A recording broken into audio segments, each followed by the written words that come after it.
name is Robert Moskowitz. Many people know me as Robert Anthony due to a previous business that I had called Robert Anthony Interiors, a retail store.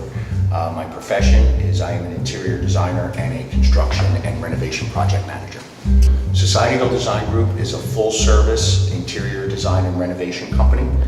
We provide interior design and space planning services. We do complete construction and renovation project management and also residential interior decoration. My role within the company is I am the principal designer and the lead project manager. I'm also responsible for purchases and coordination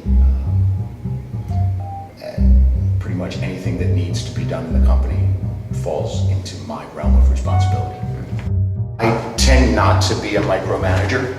I like to employ and use people that I feel comfortable are able to do their job. I like to give them a task and give them the freedom to achieve their goals on their own. On a busy day, I spend probably 50% of my time traveling between any different number of projects that we're working on. I try to visit every individual project every day to make sure that things are moving as they should. I also spend a lot of my time sitting at my desk making design plans and purchase orders and making sure that all of the elements for any particular project arrive when they're supposed to. So a lot of my job is coordination and individual visits to project sites. On a slow day, I try to spend my time doing marketing and social media, reaching out to real estate agents and other people that I think that I network with to try to build business. What led me to become an interior designer was actually a career change for me. At about 30 years old, I had decided that what I was doing previously was not what I should be doing. I did what a lot of people do, quite honestly, which was read a lot of books about career path and your true place in society. It's something that I had wanted to do for a long time. I spoke to a few people that I was fortunate enough to know who had been in the design business for a number of years about the path of doing this, and decided to go back to school to take classes for interior design and renovation management. My design style is very specifically classic. I use that word for a specific reason. My style is not necessarily traditional. To me, classic indicates something that is timeless. I prefer styles and interiors that look as though they could have been done at any time. I don't necessarily like styles that are faddish or dated. I prefer someone to walk into something that I've done and feel like it's something that is timeless, that could have been done 100 years ago, or 50 years ago, or yesterday, or 10 years from now. I don't like things that go out of style. I like things that perpetuate for long periods of time. I would say that there are two things that set me apart from other design firms. The first thing that sets me apart is that we are a full-service company. Most interior design firms do just interior design. My company, what we bring to a client is a full-service business. We provide the design and space planning services. We specify all of the required elements for any individual project. But then we also have the team of contractors and craftsmen and artisans to actually implement the plan, which most interior design firms do not provide. And unlike firms that do design build, we also come in at the end and provide decorating services. So we provide the furniture and the furnishings. So I think our primary thing that sets us apart is that we are a full-service, one-stop firm for anything that you would need as far as designing or renovating your home. I do think that my classic style sets me apart somewhat as well. Most young designers or designers in my age group tend to lean more towards modern contemporary styles. And as I mentioned, my style is very specifically classic. I had about 13 years of experience in doing this, and in those 13 years, my team has changed over time. Primarily because I am very specific about the quality of the people that I use. So I have spent a lot of time making sure that the people that I bring on board are top quality and top rate in what they do. That's somewhat difficult to do sometimes with a contracting team. Contractors are notoriously unreliable. So it's taken me quite some time to get my team together.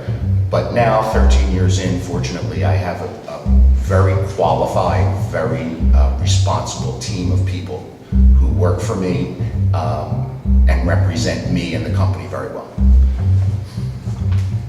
Things that I feel are hip these days as far as trends, it seems that most design trends are moving a little bit away from the traditionally warm colors and moving more towards grays and whites, blacks, with punches of color. Although I appreciate the beauty of the gray tones and things that people are going for in that direction, in reference to an earlier question, I prefer things that are timeless. And I fear a little bit that 10 years from now or 15 years from now, the gray tones and things that go along with that will look very dated from this time period in life. Oftentimes you walk into a home and you can specifically tell that it was decorated in the 80s, for example, or it was decorated in the 90s because of color schemes and styles. I try to avoid those things. So although I appreciate current trends, and quite honestly, it brings me more business if I decorate your house today and 10 years from now it looks dated and I have to come back and do it again. That certainly brings me more business, and I'm not complaining about that, but again, I like things that look timeless. I think quality sometimes is subjective. There are certainly high-end custom companies that provide outstanding products. Companies like Baker and Pearson and some of the other kind of well-known furniture manufacturers and home accessory manufacturers. Unfortunately, not everyone has the financial means or the ability to afford that type of product. So I prefer to consider what is a good value. I consider what my clients can afford in their budget and try to find them the best quality product for the dollars that they can afford. So to say what is the best quality product in some ways depends on who the client is and what the project requires. I spend a lot of my time, a fair amount of my time discussing with other designers, other people who do what I do, what are the latest trends. But because of what I do that involves construction and things of that nature, I also spend a fair amount of my time with plumbers and electricians and making sure that I'm as knowledgeable as I possibly can be about current trends in plumbing. Faucetry changes every year. Faucets become different from even in the installation of them from last year to this year. So a lot of that I learn in the field, so to speak. I think that there are a fair amount of do-it-yourself projects that a creative person can take on their own and be very successful. The other side of that is that I think that HGTV and do-it-yourself type shows have given people the impression that a project can be completed in 48 hours on a zero budget. And unfortunately, that's not realistic in the real world. Things like painting a room, doing some do-it-yourself projects are certainly wonderful people, indoor and outdoor. With a little bit of creativity, the average person can take a very boring space, and do something that makes it really look extremely creative and designer done. The majority of projects, however, require someone with expertise. And there are often times where people think that they can do a project on their own and then encounter problems that they were not prepared for and are not educated enough to anticipate and know how to correct. So the delivery guys were here twice attempting to get this refrigerator through this door. We tried Vaseline and a shoehorn and anything else that we could possibly do to get this refrigerator in here. An understanding of the process of implementation, which is often where people screw themselves up, quite honestly. They think, oh, I'm gonna rip out my kitchen and basically replace everything back, and all I need to do is select cabinets and countertop, and I can do that on my own. But they don't anticipate all of the issues that potentially arise in doing a project like that. And do-it-yourself has given people the false understanding that they can do everything. My individual interaction with every client.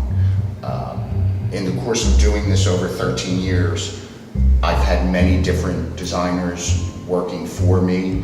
I've had a handful of different interns. And although I appreciate and love the compliment that my clients always seem to want to deal directly with me, it makes it very difficult to expand the business when the client always wants me. My advice to a young interior design student would be twofold. First, I would recommend to them to be understanding that your own personal likes and dislikes and understandings as a designer are not the only thing that's important in working in a project. It's very important to consider the tastes and requirements of the client and realize how important they are in the process. Interior design and renovation is certainly about beauty, but it's also about functionality. So it's very important to consider the client and their use of any individual project when you as the designer leave. The second thing that I would recommend to a young design student is to realize that 50%, 60% of what I do in any given day does not involve design. It's a business. And most of what I do is run a business, regardless of the fact that it's a design business. I spend a lot of my time cultivating clients, trying to get new clients, dealing with administrative and purchasing and bookkeeping and all of the things that come along with any normal business. So for any design student to think that 100% of their time will be spent picking colors and fabrics and doing design, unfortunately, it's really not. A lot of it is a business. I would have to say there's three projects that I'm most proud of. About 8 or 9 years ago, one of the first of what I would say would be one of my first higher end projects. I renovated a penthouse at the Academy House here in Philadelphia. For an older woman, she was a widow. It was a fair amount of work. It wasn't an enormous renovation. But when the project was completed, she was so happy and so satisfied with the work that I had done that she called me in tears. So that makes me very happy. Aside from that, I recently completed a renovation of 5 units at Society Hill Towers. My client purchased 5 individual units and we combined them, knocked all the walls down. It was a year-long project. It was an enormous budget, well over $1 million just for the renovations. The client was very specific about what they wanted. It was very detail-oriented. And although it was extremely time-consuming, the end result was actually even more beautiful than I had hoped it would be. I I guess the third of those, and this will be my final one, about 4 years ago, I was involved, I handled the renovation of the Independent Hotel here in Philadelphia. It was a quick turnaround project. The client, which is a hotel company that purchased the building, hoped to have the renovation done in a very short period of time. And I managed, and my team managed to renovate this property on budget and on time. It was completed within 8 weeks, which no one thought we could ever do. It was done on budget. We didn't have to spend an exorbitant amount of money to get the project done on time. And the reason that I mention all three of these is because every one represents something different that I do. I try to get jobs done on time and on budget. I try to work with all of the details of a big residential project and make it turn out more beautiful than I hoped it had. And at the end of the day, to have an older woman call me in tears about how happy she is for the way her house turned out, every one of those things brings me a different level of satisfaction that is very much a part of what I do every day.